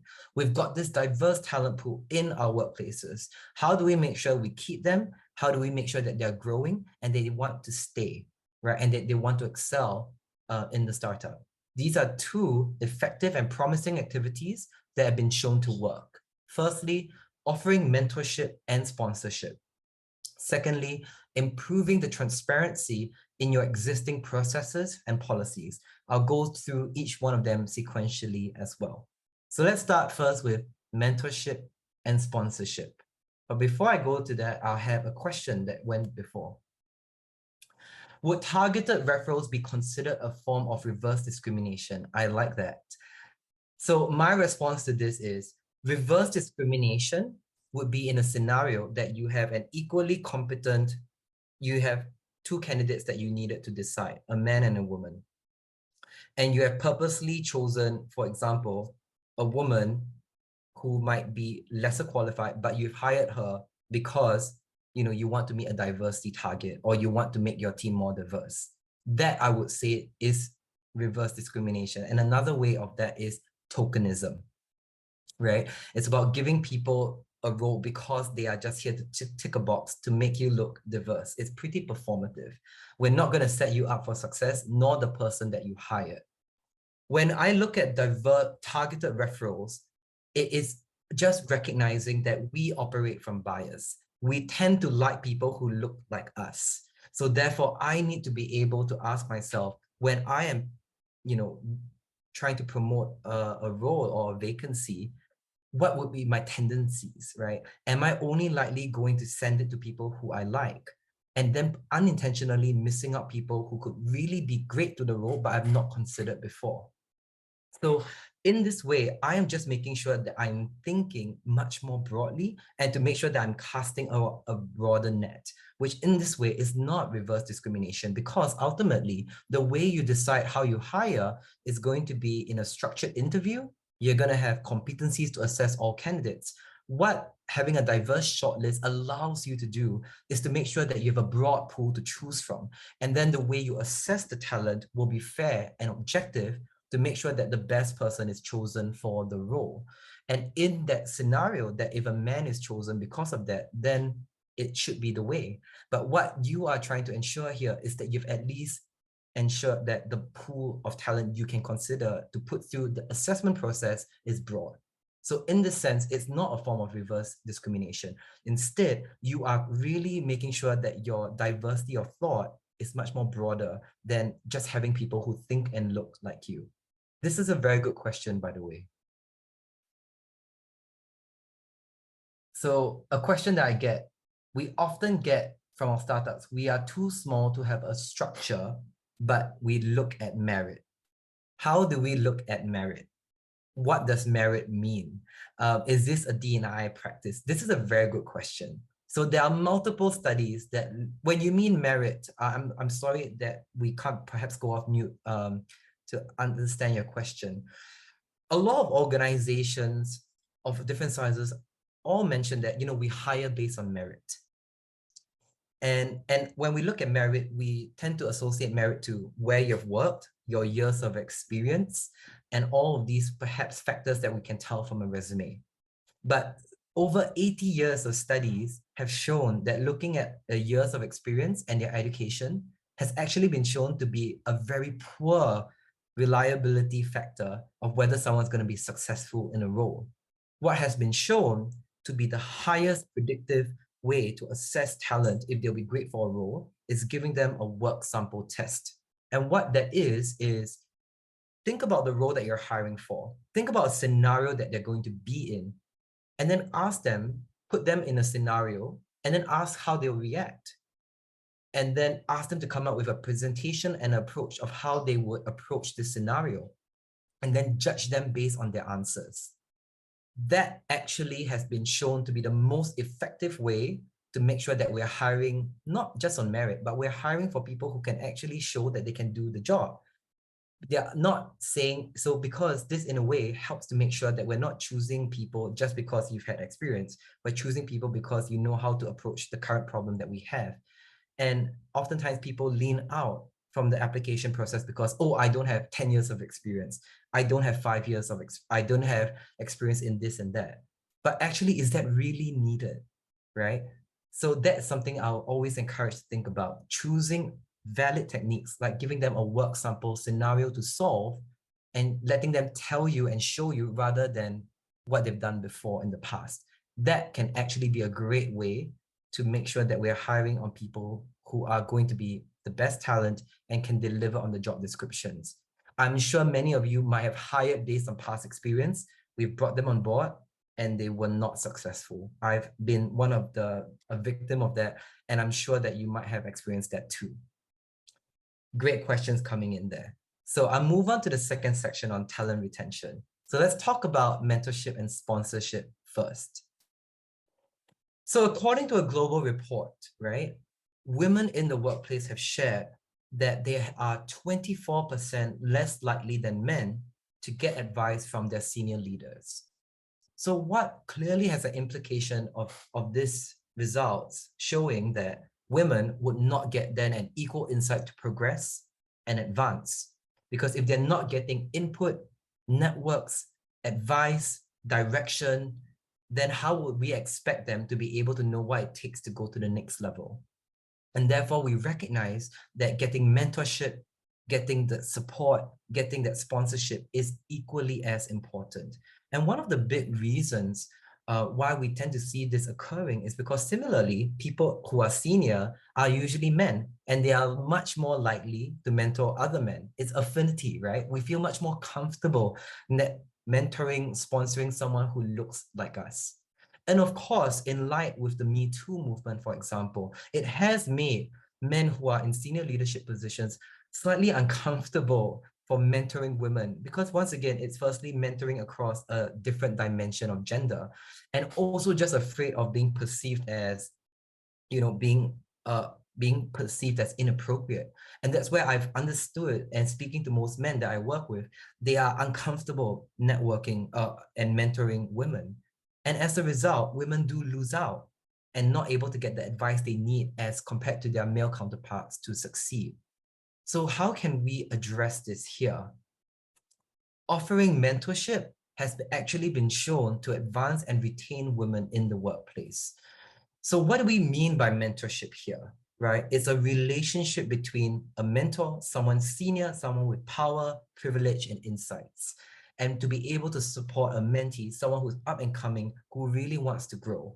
And the mentor shares their insights, their networks, and helps them to talk about them when they're not in the room, putting them up for that promotion, putting them up for that big project, giving them insights about how they've navigated challenges in the past to support the mentee. And for men, this is something that can really be a game changer to advance women in the workplace. There are ways that you can mentor someone of a different gender, and also ways that you can also mentor in groups, for example, to just minimize the chances of being viewed as inappropriate. I've seen scenarios where one male mentor would mentor 3 women at the same time in a meeting, and that is also possible. And let me show you a study that has been shown to work. So this was a very famous study done in the US that actually showed that mentorship over time of across 5 years improved the representation of diverse groups of both men and also women. As you can see from the graph there, the impact that mentorship has improved Black women, Hispanic men, Hispanic women, Asian men, and Asian women, which are marginalized racial groups in the US. And you can clearly see it benefits women too. So a big call to action for you is look at who you're currently mentoring and find opportunities if you can mentor someone from a minority or marginalized group together, and make sure that you're sharing your power, your network, and your insights to help them succeed. Let's go to the second one about improving transparency in your existing processes. When I think about processes here, I think about the way that you recruit, the way that you promote, the way that you're offering learning and development opportunities, like going to a conference, for example. So let's talk about why is it so important and what do we mean by transparency. Every time when I think about this word or when I mention it to some of my clients, a lot of them firstly react by saying, wait, are we saying that we're going to make all pay transparent? Are we trying to make everyone's, pay on an Excel and we put it on the dashboard? No, it does not mean revealing your pay and rewards to everyone. What transparency is asking you to do is making sure that you're allowing people in your startup to know the criteria and the process of decision making when you are determining who you're recruiting, how you're paying people, and how you're rewarding performance, and also learning and development.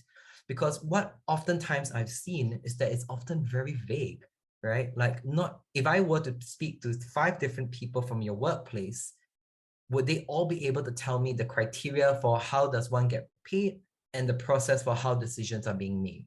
It's probably likely that people will have different answers, and therefore there is an opportunity for us to improve transparency. So why does transparency matter, right? Without transparency, it's really going to be hard for underrepresented groups such as women to know what they need to progress or to question unfair choices. For example, if we see that why are 2 people who are in the same role but different genders are paid differently? And that's where equal pay comes in. And for us to be able to feel confident to know how can we challenge these choices.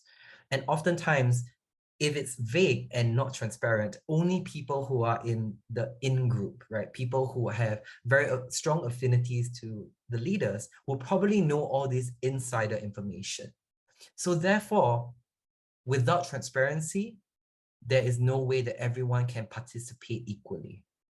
So therefore, when transparency is higher, it improves the acceptance of outcomes by all staff, right? People now know, because of my performance or the criteria that was used or the way that the decision was made, this was the rating that I get, and I understand it and I accept it. Secondly, it also builds trust, right? People would trust the organization and therefore wouldn't think twice or be thinking about, like, why am I being paid like this? Or why has my salary not improved over time?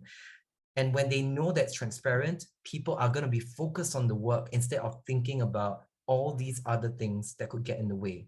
And actually, it has been shown to reduce the gender pay gap in the workplace. Multiple studies have been shown that increased transparency has actually been shown to make sure that when we're looking at and analyzing the pay gap between men and women, this actually closes it all together because there's nowhere to hide, and it makes sure that everyone is treated the same way and minimizes occurrences of bias.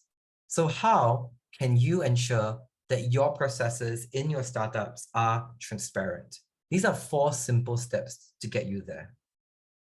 Firstly, identify the processes that could be made more transparent, from how you recruit, how you determine learning and development, from how you determine pay, how do you determine performance and promotion. Think about those things and ask yourself, are they clear enough? Do all staff know them? And then this is where you can bring together a group of people to ensure that the criteria and the processes are uber clear, right? Have we really outlined what it takes to get to a promotion from moving from level 2 to level 3, for example? Do we walk people through how promotions are decided? Is there a calibration process, or is there a tool that's being used to determine the outcomes? Once you've established that and you communicate that to all staff, the third thing that has been shown to really work is that you want to establish a committee, and this could be 2 to 3 members, to actually monitor performance outcomes. So this means, what I mean by this committee would be, if I'm a manager and I've decided to give a promotion to certain people in my team and certain ratings, once I've submitted my first draft, a committee will then review it based on the criteria and based on also of my submissions, and just to ensure that everything is looking in tandem and it's looking fair. And when I know as a manager that someone's going to review it, I'm really going to think twice. I'm really going to make sure that the way that I'm evaluating my team members is fair and I'm not giving favoritism to anybody. And then fourthly, make sure that you communicate it. I cannot emphasize the importance of making sure that you've communicated criteria, processes, and outcomes at every juncture to make sure that you can be as transparent as possible. And people will likely then accept the outcomes of it. So these are 2 behaviors that I've just walked you through, offering mentorship and sponsorship, and improve transparency in your processes. And earlier, I covered 2 simple activities that have been proven to work to improve talent attraction. And that would be inclusive job descriptions and targeted referrals. So I encourage you to take a screenshot of this image that you see here. And also now I want to hold space for any questions, and also wanting to hear from you back in the Mentimeter. I've just walked you through 4 simple actions that you can take to implement in your startup or in your workplace.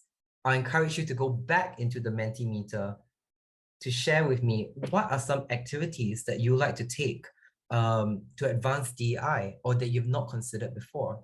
Is it inclusive job descriptions or relooking at it? Is it targeted referrals? Is it I need to start mentoring somebody else who is from a diverse group? Or I think we need to make our processes more transparent. So I see there's a need here to, I see one of you has said, I want to have much more inclusive job descriptions. That's great. So yes, the key reminder, years of experience, 10 years, 15 years, have actually been shown to be poor reliabilities of great hires.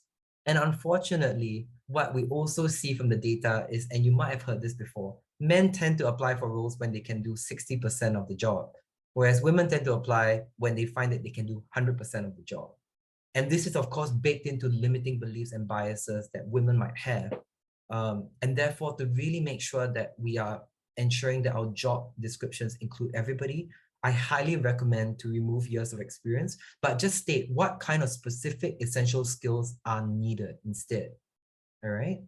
And of course, I invite any questions and also loving what I'm seeing in the Mentimeter, the action that you want to take to advance DEI. Yes, transparency in pay structure. Regardless of the size of your startup, it's always better to start earlier, right? And then when you're growing bigger, you can rely on this going forward, and that can be your practice. I see mentorship, that's great. Internal trainings to raise awareness. So interesting fact about that. A lot of studies have shown that a lot of organizations do internal trainings on unconscious bias or foundations to diversity, equity, and inclusion. And a report showed that in the US alone, about $8 billion is spent on diversity training. But the research has shown that all this training has not worked. Training has not been shown to actually improve diversity, equity, and inclusion at all. If you're only focusing on training in itself, it's not going to work or move the needle. Because ultimately, we are all biased. We all hold unconscious bias. And letting people know about their training, about their biases and awareness only, it's not going to shift behavior. We've got to change our systems. We've got to change our policies and our processes as well. Oftentimes, when we only deliver training, people might enter the training thinking, oh, tick, I'm done, I'm clear, I'm good, I'm off the hook. And it could also activate stereotypes even more. So I recommend that if you're doing training only, you need to definitely consider going beyond that and looking at policies and processes. And it can be also really costly as well. So all of this that I've shared with you today, these 4 activities have actually been shown to work instead. Hiring with the intention to train and nurture, and that's great too. And that's through mentorship. Targeted coaching, that's great. Creating mentorship opportunities for all. Yes, we've got to also put it publicly, but make sure that we're role modeling it internally. I'm sure you all know that, of course, our websites can look really nice, but people who are wanting to join you are probably going to speak to people who work inside and use their networks to find out what it's really like. So you've got to be making sure that you're walking the talk. Any questions here? So far, I'm paying attention to the Q&A if anyone has any questions. Thank you for your submissions. Yes. Another thing that's been shown to work, flexible working. 9 out of 10 people are looking for organizations that want and have flexible working arrangements from where you work, how you work, the hours that you work, from offering part-time, flexi-time, remote working. These are great ways to attract women and also men. And also looking at your policies around parental leave. that is in itself is another important opportunity for you to make sure that you're retaining diverse talent as well. All right, so keep this going. I'll pay attention to it as we go offline, but I'll just reshare my screen now to just walk you through the remainder of our content. So what I'm also meant to walk you through is looking at how you can assess DI in your startup. And we have a gender gap analysis tool that you can use, and I believe it'll be shared with you in the chat as well, or the post-event note of how you can leverage this. I've used the tool myself, and it's been shown to be really beneficial in helping us to recognize where we are on our journey towards advancing DEI. And let me show you the link live as we go here. So over here, this is a public website. This is the WEP's Gender Gap Analysis tool. It's been built together with the Women Empowerment Principles from the UN as well, UN Women. And it looks at all these different principles to make sure and assess how inclusive is your workplace. And it's grounded in those principles. So all you need to do is click on the tool, register your organization, and then complete a survey that gives you a result and it asks you a certain set of questions and gets you to complete and check, oh, do we have this? Do we have that? And then at the end, you get a score, and it really indicates to you, what do you need to over-index in and what do you need to focus on? This is a free tool that you can definitely use, and I highly recommend it to really recognize what are some of the gaps, right? We talked about earlier, D&I is not an issue for us, but maybe when you complete this assessment tool, you might realize, oh, maybe there are things in our workplace, in our community, in our strategy, in our marketplace that we might be unintentionally excluding individuals. So you'll definitely get this link in the chat, and I highly recommend for you to complete this after the workshop. So I've come to the end of the workshop together, and I think it's taken us straight to the hour. I wanted to hold space to just check if there are any questions or anything that I presented earlier that you'd like me to clarify.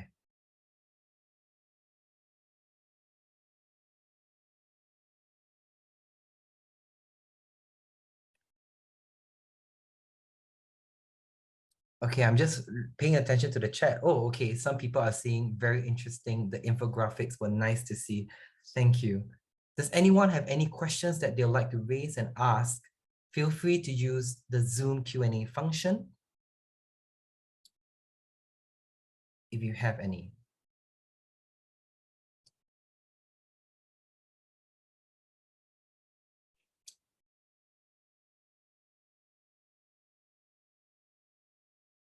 If not, while I'll pay attention to the questions coming in, I'm going to take this opportunity to share a little bit more about the work that we do at Include. So at Include, we are a Singapore-founded diversity and inclusion consultancy that started in 2019. And we recognize that DEI is becoming increasingly important to shareholders, to governments, and to policies. But what we find is that most organizations are unsure of how to get there. So what we believe, and it's grounded in our principles, that we want to offer ways for organizations of any size to find a way to scale, to make sure that there's sustainable change and that it pivots towards seeing the results that you want to do. And that comes with strategy and also training. And it has to be grounded in evidence that has been shown to work across the board to support everybody. And we support organizations in 3 different ways, from helping you to build your strategy, looking at your data, doing focus groups, doing interviews, and helping map out what are some of the ways that you can move your organization forward. We provide also training opportunities where it comes to e-learning or also instructor-led trainings to help individuals understand their role in navigating and advancing diversity, equity, inclusion. And lastly, we also help organizations to scale their practices, especially if they are of bigger sizes, through e-learning and digital modules as well. So these are 3 of the ways that we support our clients. And another thing that I perhaps think could be of interest to you, particularly if you're in the earlier stages, is that we do run a signature program for startups as well, for people who are looking to get started in diversity and inclusion or are tasked to think about how can I build a strategy for my startup. We offer a 6-module course that looks at helping you to take you through the foundations of a strategy, helps you to build it from scratch and make sure that successfully operationalized in your startup. So this is a module that we are going to launch really shortly after this. And if this is of interest to you, I'm happy for you to connect with me on LinkedIn or drop me an email for you to find out more about how you could participate if you are particularly tasked to want to make a difference in DEI. And these are just some of the clients that we work with. We work with all different sizes, regions, and backgrounds. And I think that what I see here is that there's a huge interest in people really wanting to drive change. So if you are looking forward to discuss with me about your challenges and looking forward to drive a strategy, do feel free to reach out to any one of our team as well. So Samantha, any tips on how we can encourage HR to better practice DEI? I think Samantha, the course that I mentioned earlier could be a really beneficial program to consider, because we do recognize most HR professionals are tasked to lead DEI for their organization. But oftentimes they are not sure what to do or how to get started. I think, therefore, this course in itself will really give you the input and perspectives for HR leaders to navigate it. The first thing that I would say, the two things, however, practically that I would say to answer your question, Samantha, find out what your issues are first. And the only way to do this is to look at your data around representation and also running interviews and focus groups with your staff, asking them, what are some of the unique challenges that they face? How included do they feel? How diverse is our workplace? Do we see any groups being excluded or discriminated?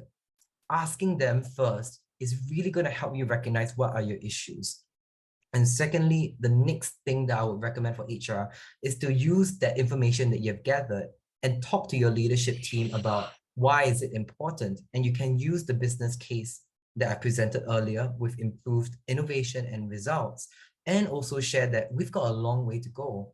Our data and our stats tell us that some of our staff members are feeling a sense of exclusion and they are not able to contribute to their fullest potential.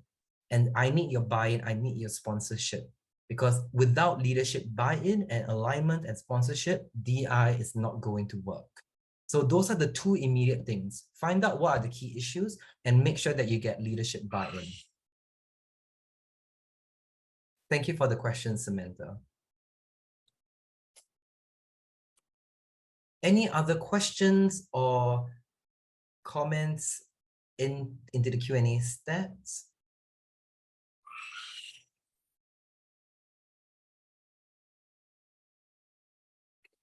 If not, I've come to the end of my workshop, right on the hour. Thank you so much for being such a participative audience.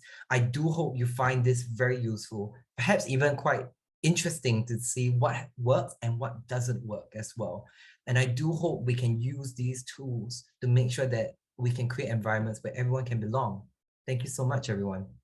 Thank you so much just now for a really insightful workshop on DEI integration. I hope everyone's learned a lot today. We've had two outstanding lecturers present their workshops today.